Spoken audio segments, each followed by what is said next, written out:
It's been cooking for about an hour or so, a little bit less maybe. Here's my slur. I use flour and water to set a nice little consistency right about now. And as you pour it,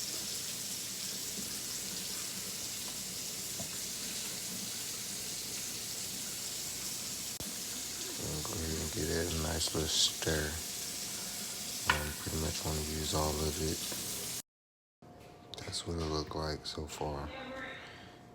Still kind of watery, but it's okay. I'm gonna add my rice in there, and then be the finished product of my chicken rice.